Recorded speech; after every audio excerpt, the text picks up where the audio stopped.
नमस्कार, मैं ऋषभ शर्मा और आप देख रहे हैं आचरण न्यूज। आज की कुछ मुख्य खबरें।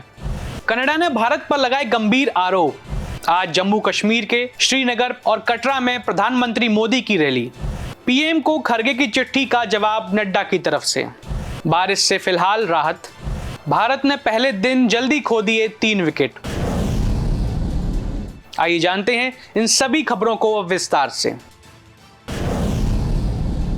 कनाडा ने भारत पर लगाए गंभीर आरोप। कहा, इंडिया फंडिंग के जरिए संसद में भेज रहा अपने लोग। भारत और कनाडा के बीच का तनाव एक बार फिर से बढ़ता हुआ नजर आ रहा है। कनाडा सिक्योरिटी इंटेलिजेंस सर्विस ने एक चौंकाने वाली रिपोर्ट में दावा किया है कि भारत और चीन अवैध फंडिंग और दुष्प्रचार के माध्यम से कनाडा के प्रवासी समुदायों को प्रभावित कर रहे हैं। यह आरोप बेहद गंभीर है कि भारत ने कनाडा की राजनीति में हस्तक्षेप करने का साहस किया है। अपनी पसंद के नेताओं को संसद में पहुंचाने के लिए फंडिंग और मदद का सहारा ले रहा है। रिपोर्ट्स में यह भी कहा गया है कि भारत सरकार खालिस्तान आंदोलन को कमजोर करने के लिए कनाडा के अंदरूनी मामलों में खुलकर दखल दे रही है। कंट्री समरीज नाम की इस रिपोर्ट में भारत की चेष्टाओं को एक खतरनाक खेल के रूप में पेश किया गया है, जिसमें नामांकन प्रक्रिया से लेकर हर कदम पर दखल दिया जा रहा है। कनाडा के प्रधानमंत्री जस्टिन ट्रूडो ने पिछले साल यह आरोप लगाया था कि भारत की खुफिया एजेंसी खालिस्तानी नेता हरदीप सिंह निज्जर की हत्या में शामिल है। यह खुलासा केवल आरोप नहीं, बल्कि यह दर्शाता है कि भारत अपने दुष्ट इरादों के साथ दूसरे देशों के मामलों में दखल देने से नहीं चूकता। ऐसे में भारत का यह कृत्य केवल एक सरकार के लिए नहीं, बल्कि पूरी दुनिया के लिए एक चेतावनी है। आज जम्मू कश्मीर के श्रीनगर और कटरा में प्रधानमंत्री मोदी की रैली। सुरक्षा के किए गए भारी इंतजाम। जम्मू कश्मीर में 2024 के विधानसभा चुनावों के लिए पहले चरण की वोटिंग संपन्न हो गई है, जिसमें 24 सीटों पर करीब 59% मतदान हुआ। यह आंकड़ा पिछले साल चुनावों के सबसे अधिक है। अब सभी राजनीतिक दल दूसरे चरण की तैयारी में जुट गए हैं।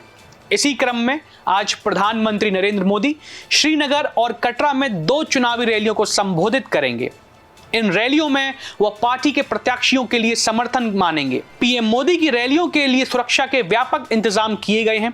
प्रधानमंत्री मोदी आज दोपहर करीब 12 बजे श्रीनगर के शेरे कश्मीर क्रिकेट स्टेडियम में अपनी पहली रैली करेंगे। इसके बाद वो केवल 3 बजे कटरा में Shri Mata Vaishno Devi shrine board sports complex में एक और रैली करेंगे। यह घाटी में पीएम मोदी की पहली चुनावी रैली होगी। इससे पहले उन्होंने 14 सितंबर को जम्मू के डोडा में भाजपा की रैली को संबोधित किया था। बता दें कि जम्मू कश्मीर में चुनाव 3 चरणों में आयोजित किए जाएंगे। पहले चरण का मतदान 18 सितंबर को संपन्न हो चुका है। वहीं दूसरे चरण का मतदान 25 सितंबर और तीसरे चरण का मतदान 1 अक्टूबर को होगा। चुनाव परिणाम 8 अक्टूबर को घोषित किए जाएंगे। यह चुनाव केंद्र शासित प्रदेश जम्मू कश्मीर में लगभग 10 साल बाद होने जा रहे हैं, जिससे चुनावी प्रक्रिया और भी महत्वपूर्ण बन गई है। सभी दल अपने अपने प्रत्याशियों के लिए वोट जुटाने में लगे हुए हैं, जिससे क्षेत्र में राजनीतिक गतिविधियां तेज हो गई हैं। प्रधानमंत्री को खरगे की चिट्ठी का जवाब नड्डा की तरफ से। राहुल की करतूतें भूल गए क्या? हाल के दिनों में नेता प्रतिपक्ष राहुल गांधी के खिलाफ बीजेपी नेताओं की तरफ से आपत्तिजनक टिप्पणियां सामने आई हैं। इन टिप्पणियों को लेकर कांग्रेस अध्यक्ष मल्लिकार्जुन खड़गे ने पीएम नरेंद्र मोदी को एक चिट्ठी लिखी और उनसे कहा, आपने नेताओं पर लगाम लगाएं। ये चिट्ठी उन्होंने पीएम को लिखी थी, लेकिन इसका जवाब बीजेपी राष्ट्रीय अध्यक्ष जेपी नड्डा ने दिया। कांग्रेस अध्यक्ष मल्लिकार्जुन खड़गे के नाम ओपन लेटर लिखा है। नड्डा ने लिखा, आप राहुल गांधी समेत अपने नेताओं की करतूतों को भूल गए हैं या फिर उन्हें जानबूझकर नजरअंदाज किया।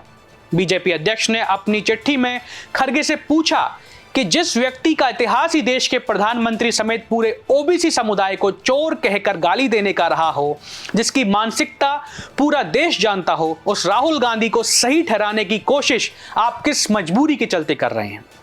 नड्डा ने लेटर में यह भी कहा कि कांग्रेस के नेताओं ने पिछले 10 सालों में प्रधानमंत्री मोदी को 110 से ज्यादा गालियां दी हैं। तब राजनीतिक शुचिता, मर्यादा, अनुशासन, शिष्टाचार जैसे शब्द आपकी डिक्शनरी में क्यों गायब हो जाते हैं? आप राजनीतिक शुचिता की दुहाई दे रहे हैं, लेकिन आपके नेताओं का इतिहास ही इसकी धज्जियां उड़ाने का रहा है। ऐसा दोहरा रवैया क्यों?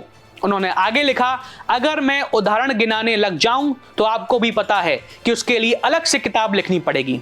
क्या ऐसे बयानों और हरकतों ने देश को शर्मसार नहीं किया, राजनीतिक मर्यादा को तार तार नहीं किया? आप इसे कैसे भूल सकते हैं खड़गे जी? आपको बता दें, पिछले दिनों बीजेपी नेता तरविंदर सिंह मारवा, केंद्रीय मंत्री रवनीत सिंह बिट्टू और महाराष्ट्र के बुल्ढाड़ा से विधायक संजय गायकवाड़ ने राहुल गांधी के खिलाफ बेहद शर्मनाक बयान दिए थे। बारिश से फिलहाल राहत। मध्य प्रदेश और राजस्थान में अगले 4 दिनों तक नहीं होगी बरसात। लगातार बारिश और भारी बारिश से फिलहाल राहत मिल गई है। मौसम विभाग ने आज देश के किसी भी राज्य में तेज बारिश का अलर्ट जारी नहीं किया है। राजस्थान में भी अगले 4 दिन बारिश नहीं होगी। प्रदेश में इस मानसून सीजन अब तक 59% से ज्यादा बारिश दर्ज की गई है। इस बीच मध्य प्रदेश में कल ग्वालियर, इंदौर समेत 12 जिलों में बारिश हुई। हालांकि आज मध्य प्रदेश में बारिश की संभावना नहीं है, यह अगले 4 दिन सिर्फ बादल छाए रहेंगे। उधर बिहार में गंगा नदी के खतरे के निशान के ऊपर बहने से 76 सरकारी स्कूल अगले 3 दिन तक बंद रहेंगे। वहीं हिमाचल प्रदेश में बीते 3-4 दिनों में हुई बारिश और बर्फबारी से लाहौल, स्पीति और किन्नौर के तापमान में भारी गिरावट आई है। पहाड़ों में ठंड होने लगी है। पश्चिम बंगाल के कई दक्षिणी जिलों में बाढ़ के हालात बने हुए हैं। यहाँ के बैराज डैम फुल हैं, इनका पानी छोड़ा जा रहा है। इसके कारण कई जिलों में बाढ़ आई हुई है।